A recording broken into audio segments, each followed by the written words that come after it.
Since I have been young, it has been important to me that the future of our nation is well educated and ready to lead when called upon. My name is Merissa Smith, and someone I strive to be more alike is Michelle Obama. The reason I find her so inspiring is because of what she does to educate the youth of America. While she was the First Lady, she led by example to everyone, especially females, and she still remains to do so to this day. While acting as First Lady, Michelle launched an initiative to help girls go to school and stay in school. She also addressed childhood obesity and focused on healthier foods in schools and kids being physically active. I desire to become a role model for others and educate individuals. Not everyone learns the same way, and by being an instructional designer, I'll be able to apply the theories I learn in different types of media to reach individuals. There are 5 strategies for finding a life's task according to Robert Greene. The first strategy that Greene goes over is return to your origins. This strategy means you reconnect and find something in your life that brings you happiness. As we grow up, we stray away from our origins because of external factors, such as social media, family, and a variety of other reasons. We often lose sight of those things that once made us happy. Greene states as you become more sophisticated, you often lose touch with these signals from your primal core. They can be buried beneath all the other subjects you have studied. I've always loved working with others and connecting with individuals. I grew up playing teacher in school with the other kids in my neighborhood, and I think that speaks to my passion for educating others. The second strategy is occupying the perfect niche.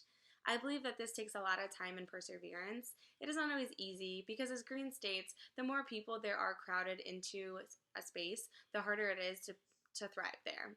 I have helped with training the new hires here at Full Sail more frequently, and ever since I started doing that, it really opened my eyes to the instructional design master's program we offer. After discussing occupying the perfect niche, Greene talks about avoiding the false path. This strategy makes me think back to my time during my undergraduate degree. I pursued nursing. My parents told me to go into a stable field, one that I could make a lot of money, such as nursing. Being young and not knowing what to pick as my major, I took that traditional path and pursued nursing. I spent 3 out of my 4 years in college studying nursing, but as I got into my clinicals, I really realized I didn't truly feel passionate about it and started feeling a class student not caring. At that time, I felt so lost and my confidence was shallow. Not only was I scared because I didn't know how my parents were going to react, but also because I had no idea what I was going to do next. Greene states it is a healthy part of your development to follow a path independent of your parents and to establish your own identity. I finally feel like I am doing that now by studying something outside of the box and more creative, like instructional design.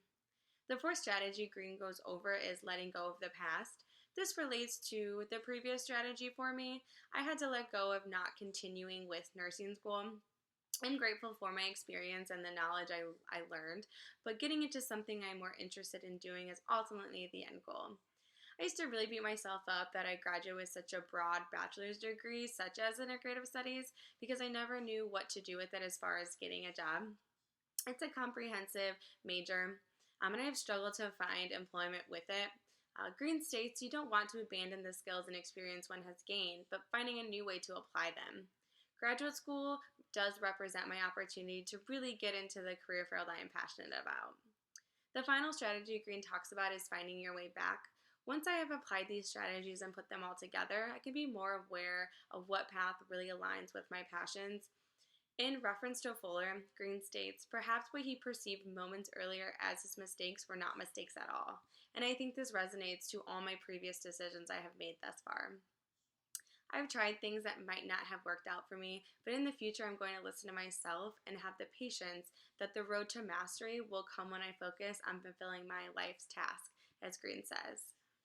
My dream career would be to oversee and develop curriculum at a university. Over the next 3 weeks, my personal goal is to get readjusted to the process of school again. I graduated in 2017, so I feel out of touch with tasks concerning schoolwork. I'm focusing on time management and planning my week out while also working 40 hours a week.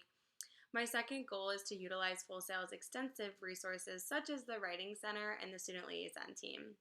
I fully believe accomplishing these goals will help me establish success throughout my journey to become an instructional designer.